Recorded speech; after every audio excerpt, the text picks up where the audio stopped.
नमस्कार। Public news में आपका स्वागत है। मैं हूं कुमार अमिताभ। छत्तीसगढ़ के पूर्व मुख्यमंत्री रमन सिंह ने वर्तमान बघेल सरकार को भारी चेतावनी दी है। उन्होंने कहा कि जिस तरह धर्मांतरण के मसले छत्तीसगढ़ में चल रहे हैं, इसको भगवा बर्दाश्त नहीं करेगा। उन्होंने साफ साफ छत्तीसगढ़ की भूपेश बघेल सरकार को धर्मांतरण मसले पर फेल बताया। उन्होंने कहा कि छत्तीसगढ़ की सरकार तुष्टीकरण की नीति पर चल रही है। जगह जगह धर्मांतरण के खेल हो रहे हैं। लोगों की शिकायत जारी है, लेकिन उन्हें पकड़ने के बाद भी पुलिस रिहा कर देती है। कोई कानूनी कार्रवाई नहीं हो रही है। छत्तीसगढ़ के श्री राम जन्मोत्सव समिति ने इस सिलसिले में बड़ी भगवा रैली निकाली। पूरे प्रदेश में इस बात को लेकर बड़ा रोष है। धर्मांतरण की गतिविधियों पर रोक लगा ही नहीं पा रही है सरकार। ऐसा लगता है भूपेश बघेल सरकार को इससे मतलब ही नहीं है। वह इस पर रोक लगाना ही नहीं चाहती।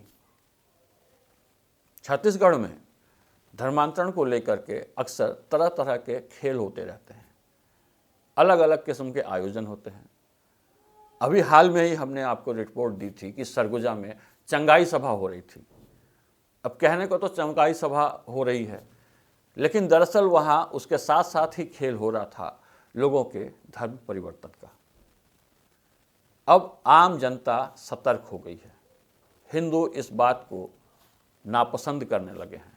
उन्हें समझ में आ गया है कि लोगों की भलाई के नाम पे, शिक्षा के नाम पे, विकास के नाम पे और भी कई तरीकों से जनता को बेवकूफ़ बना करके छत्तीसगढ़ की भोली भाली जनता को, खास करके आदिवासियों को बरगला करके धर्म परिवर्तन कराया जा रहा है।